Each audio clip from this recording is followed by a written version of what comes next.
সমালোচিত শিল্প গ্রুপ এসালমের নিয়ন্ত্রণে থাকা 4 ব্যাংক ফার্স্ট সিকিউরিটি, ইসলামী ব্যাংক, সোশ্যাল ইসলামী ব্যাংক, গ্লোবাল ইসলামী ও ইউনিয়ন ব্যাংক সহ এক্সিম ও আইসিবি ইসলামী ব্যাংকের ব্যবস্থাপনা পরিচালকদের 3 মাসের ছুটিতে পাঠানোর নির্দেশ দিয়েছে কেন্দ্রীয় ব্যাংক।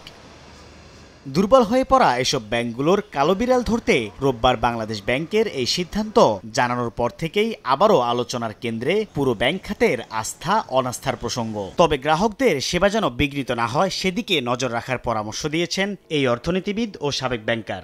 রেগুলেটরি সিস্টেম, সেই রেগুলেটরি সিস্টেমের মধ্যে দিয়া এদেরকে একটা সার্ভিলেন্স করে, সেই সার্ভিলেন্সের যদি কোনো রকমের মিথ্যা তথ্য প্রমাণিত হয় তাহলে এরা কিন্তু শাস্তির আওতায় চলে আসে। তারা লিকুইডিটি মেনটেনটা ঠিক মতন যদি তারা ব্যাংকিং আচার আচরণ রুলস রেগুলেশন অনুযায়ী যদি চলে তাহলে আপনার কাস্টমারদের এমন অরিড হওয়ার কোনো কারণ নেই। বাংলাদেশ ব্যাংক সূত্রে জানা গেছে, ব্যবস্থাপনা পরিচালকদের ছুটিতে পাঠানো ব্যাংকগুলোর অনিয়ম গভীরভাবে খতিয়ে দেখতে ফরেনসিক অডিটের জন্য নিরীক্ষক নিয়োগ করবে কেন্দ্রীয় ব্যাংক। এর পাশাপাশি পর্ষদ ভেঙে দেয়া ব্যাংকগুলোর পরিচালকদের অনিয়ম খতিয়ে দেখারও পরামর্শ দিচ্ছেন এই ব্যাংকার। আরও অনেক আগে করা উচিত ছিল, কিন্তু সেটা তো আমরা পারিনি তখন।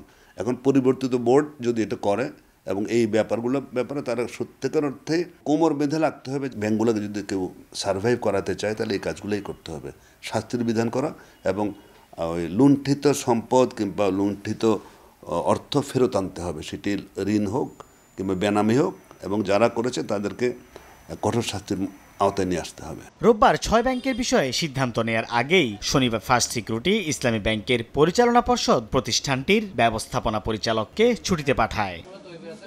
সাইফুল ইসলাম, সময় সংবাদ, ঢাকা।